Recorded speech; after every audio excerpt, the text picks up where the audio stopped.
So I think if someone says I want term and they're dead set on term, like if you try to convince them that term is dumb, you might win, but that's probably going to cancel anyway. So I think first thing is do what the customer wants you to do. And so that's why we like working the leads that are geared specifically towards IUL because we know what they're looking for and they put on there what goal they have. Hey, I want to save X amount by retirement or whatever. So it makes it very clear what you're calling them for.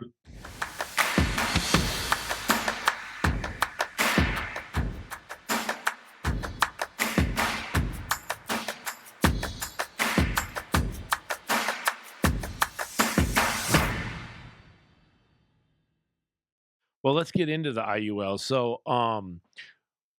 Let's talk about. So, I know everyone's excited. IULs is what is it, about 20 years old. The product's very new. It's very competitive to whole life. It does all the things that a lot of people want nowadays. So, when you talk to a client, what do you how do you? I mean, can you get an Instacart lead, and if they're looking for $500,000 and it says term, can you steer them into an IUL, or do you just specifically go after IUL leads, or what? How do you find your success? That's kind of the first thing I want. Then the second part of the question is, um, give us kind of your script when you are going through it, and let's just kind of walk everyone through it so they kind of understand. So I think everyone's afraid of IULs a little bit, but they see a lot of success in it. So, and we know that proficiency is amazing on them. When people do it, there's not gonna be a chargeback. I mean, it's no one's gonna come behind you, swoop your business out for $10 a month. That's not gonna happen. But I think a lot of people are just a little scared of the IUL, the illustration part. So if you can just kind of walk us through, how do you get your lead? What do you focus on for an IUL, and then how do you get them across the finish line? Cool. So first thing is leads is all of our guys have been buying the social media IUL leads in the ILC. That's where they're getting all the leads from. I'm I'm big on whatever the customer wants is what I want to sell them, right? Well, I learned that early in my career. Like I always thought the cash back term was the best product for mortgage protection. But I learned a lot of times, like, and I could convince you to get it. You know what I mean, right? Like I just want a really cheap term, and then I would sell you on why I think this product's better, and then you would get it, and then you would cancel it, right? So what I learned was I want to educate the consumer, but I want them to get whatever they want to get because I know that like someone's going to sell it to them, right? And if you go, hey man, I want a 10-year term, I want to pay this much a month, and that's what I want. If I convince you to buy something else, someone will come in behind me and get you what you want anyway. So I might as well be the person to sell and make the money from it, right? I can certainly educate you on why I think there's better options, but I'm not going to push you into that. I want you to make the decision. So I think if someone says I want term and they're dead set on term, like if you try to convince them that term is dumb, you might win, but that's probably going to cancel anyway. So I think first thing is do what the customer wants you to do. And so that's why we like working the leads that are geared specifically towards IUL because we know what they're looking for and they put on there what goal they have. Hey, I want to save X amount by retirement or whatever. So it makes it very clear what you're calling them for. As far as I think the script was the next part you asked me about. So I think it's important to know there's really two parts to those appointments. The first part is kind of the fact finding part. And then the second part will be you're going through the illustration and closing and doing the application. Now those can be, one appointment, but you're going to go into it knowing that you're going to transition someone into a Zoom appointment, right? So if I call Jimmy, it's like, hey Jimmy, this is Zach. Getting back to you about the request you sent in online. Looks like you were looking into getting an index universal life because you want to, make sure you have enough money set aside for retirement. And you put your birthday as 1/1 of 1980. Is that all correct? Yes. Cool. And you're in Nevada. Is that right? Yes.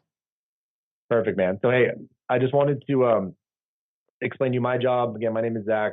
I'm an underwriter. My job's pretty simple. I have to go through and, see if there's something you'd be eligible for, and B, explain how everything works for you. And then we work with a whole bunch of different companies. So I'll be able to, look and shop around for you and figure out which one will kind of give you the best returns based on what you're looking for.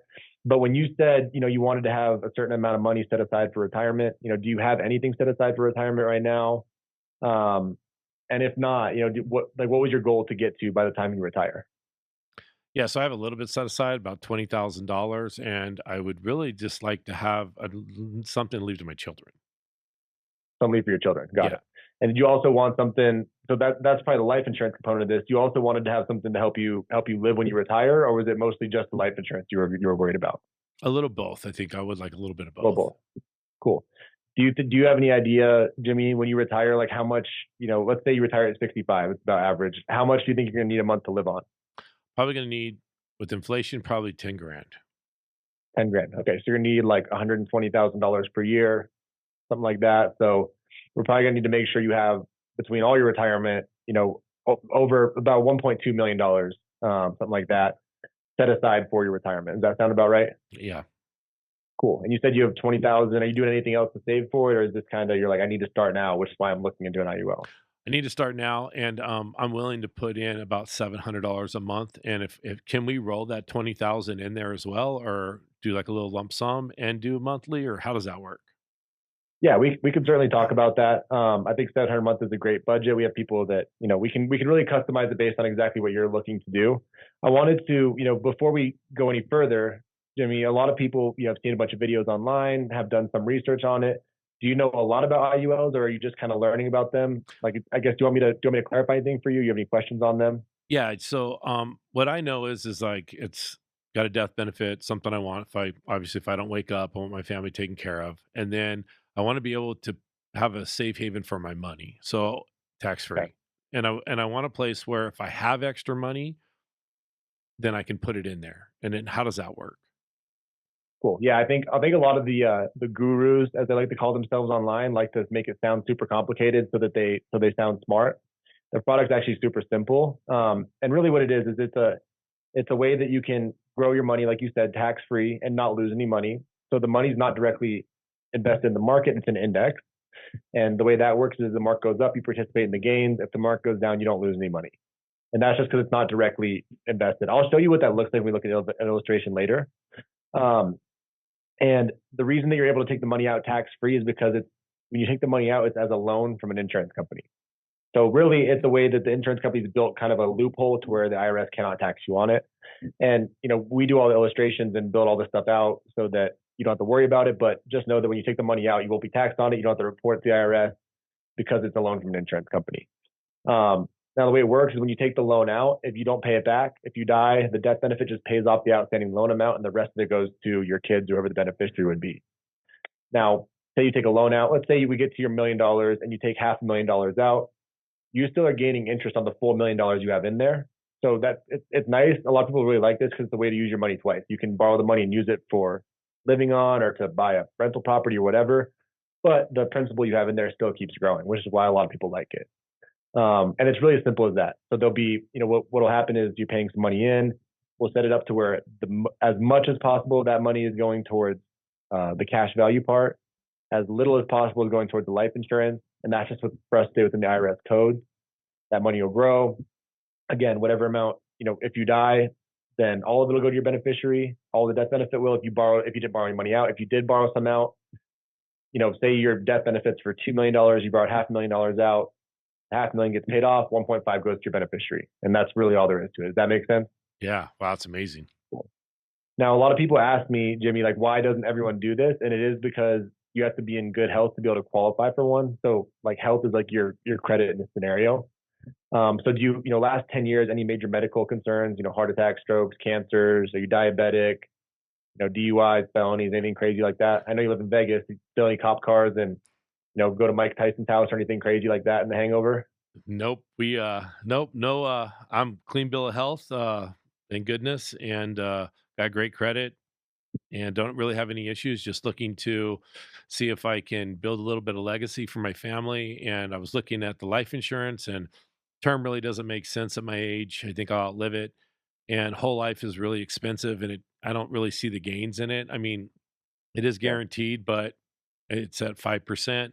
So I was just thinking the IUL might be a good move for us. cool.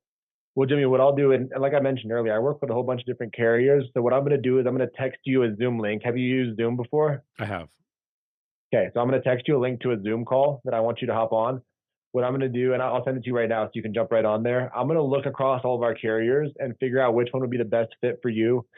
Based on, I'm going to use that number 750. We can always adjust it on there, but I want to be able to show you everything I talked about on the illustration because I have to show you what the illustration looks like before you can even decide if you want to get something like this or not.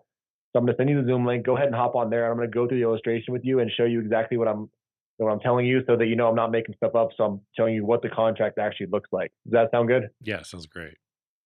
And that's you just I think it's as important as possible to either set an appointment right there to get people on Zoom or schedule one and let them know like, hey Jimmy, there's really not anything for us to even talk about right now. I need to be able to set aside a time for us to go over the illustration because I want you to be able to visually see everything, and then you can do whatever you want with the information from there.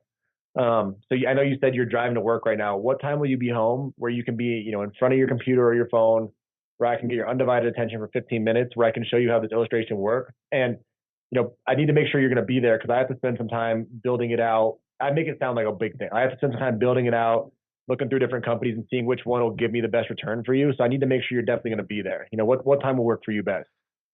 About 6:30. 6:30. Okay, cool. Let's shoot for 6:30 night. I'll block off my calendar for you there.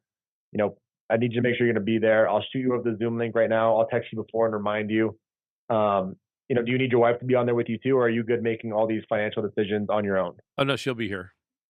Okay, cool. She'll also be good. Do you need a text her? I don't want to get you to get in trouble. If you need a text her while we're on the phone, you can, but I Well, need her to be there as well. I want her here because I wanna talk about something else as well with her with an annuity, rolling her pension into an annuity. So, I Okay, just Jimmy, do me a favor real quick. I need you to text your wife and tell her it's 6:30 tonight because I don't want you to get in the doghouse. Okay. you got And it, this is dude. really how I talk to clients. Like, I make sure your wife is there, and you can joke with them a little bit, right? But Mhm.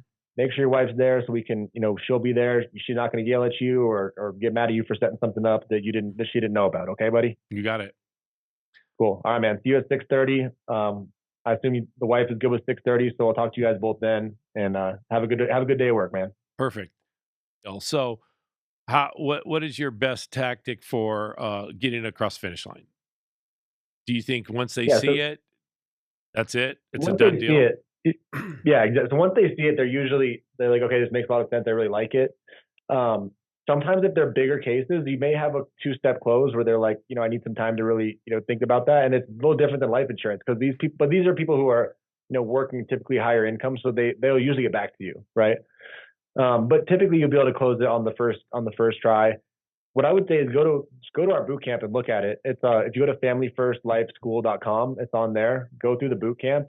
But the way Juan closed, I really like. So he goes, "Hey Jimmy, do these numbers all make sense to you? You said you want to spend $750 a month. Um, do you like this program? Do you have anything like this in your portfolio already?" And they'll go, "Yeah, I like it. No, I don't have anything like that. Right? Cool. Would you like to have something like this in your portfolio?" Yeah. Okay, cool. Well, if you're good with the $750 a month, let's go ahead and do the application right now and see if you can even get approved for it. But if you're comfortable with the price and you like the way it looks, let's get the application done. And we can always, if you want to spend more or less, whatever, we can always adjust that. But let's at least get this part in and with a number you're comfortable with the 750 a month. Does that sound good? It does. So who would you if someone came at you with what I gave you, what company would you go with, Zach? Would you do NLG? Would you do Moo? Would you do I would do Ethos? NLG. Yeah, I would do NLG for one that's a bigger case that's based on accumulation. If you're doing say someone's like, I want to spend $200 a month and I'm mostly concerned about the life insurance, I would do the Ethos or the Mutual of Omaha one. But we have a bunch of great carriers in our boot camp. We showed everyone how to do illustrations with Mutual, NLG, F&G, and Yeah, man, right. Ethos. So yeah, so there's plenty of, like, you can pick whichever carrier works best for you. I know people like NLG a lot just because the process is super easy. The EAP process is easy. They have an instant decision for like 40% of their cases. And they go up to $3 million without having to do a physical. So I think a lot of our top producers like that because once they get the process down, they can get deals issued pretty quickly. So explain the difference from an NLG and a Mutual of Omaha and an Ethos IUL, just so everyone kind of just really understands. I know you touched on it, but for cash accumulation, I know Ethos has that. I know Mutual of Omaha has it, but why is it so much simpler with the illustration for NLG?